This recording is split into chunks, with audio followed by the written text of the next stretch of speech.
Please welcome to the stage Raymonn Adams with Reach Buffalo Status. Become instinctive about facing your fears.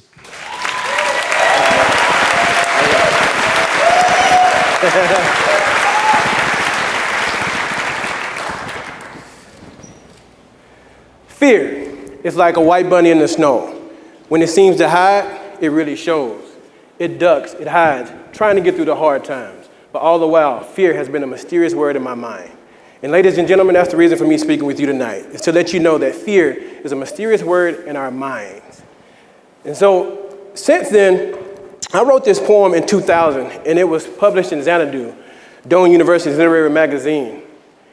And since then, I found that fear is the #1 covert killer of dreams, marriages, businesses, finances, and relationships. And so you may ask me, how so? Well, for starters, fear is self-inflicted. And that's why I've never been able to fathom why so many men and women are the murderers of their own ambitions. That's why it still remains a mystery.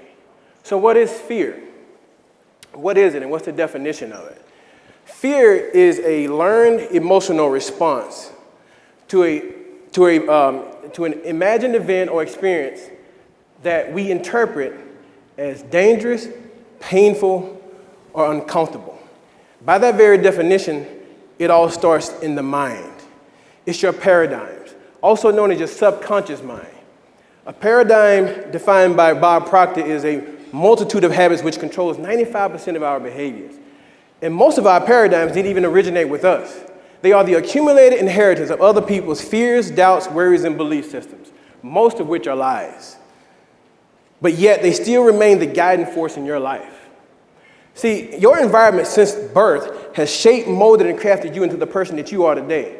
So in short, you've been programmed and conditioned to believe in fears that's not even of your own. And this is the mystery. Dr. Shad Helmstetter wrote a book, and it was titled, What to Think, or What to Say When You Talk to Yourself. And he's the father of self-talk, and so in the book, he actually shared research that over 148,000 times a child is told no, what he can't do, and what's not possible. He further noted that 77% of a child's mental programming is negative. And that's in a good household. So are you starting to see kind of where you've actually adopted some fears that's not very empowering for you, which allows you to actually run away from your dreams? But hey, there's good news. New technology found out we have what you call plastic brains, and it's called neuroplasticity. And neuroplasticity is the discovery that every single message you get and every single thought you think rewires your brain, no matter how old you are. So allow me to take you on a journey of how I actually rewired my brain to stand boldly in the face of fear and also overcome it. See, I actually had a startup, and I actually faced a tremendous amount of public shame when my startup didn't live up to its promises.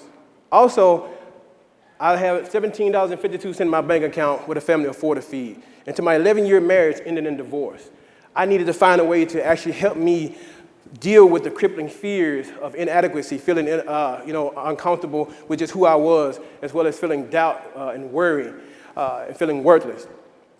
And so I ended up going on a personal journey and to find the different ways that I actually could, figure out which way that I can actually feel and have my fears eradicated.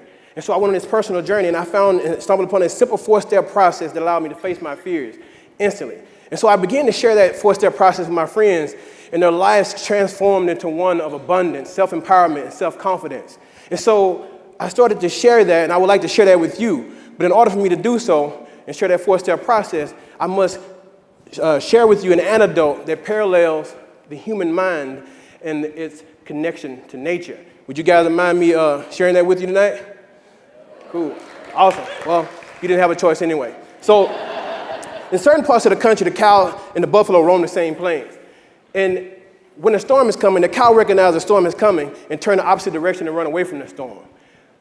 But you and I know the cow is fat and slow, and inevitably the storm catches up to the cow and prolongs the pain and agony they're going to experience by running away from it. But here's what's unique about the buffalo. The buffalo recognizes the storm is coming, and instead of turning and running, it waits until it gets down to the ridge and identifies it's coming from that direction, and it heads toward the storm. Because the buffalo instinctively knows that all he has to do is endure the storm for just a brief moment.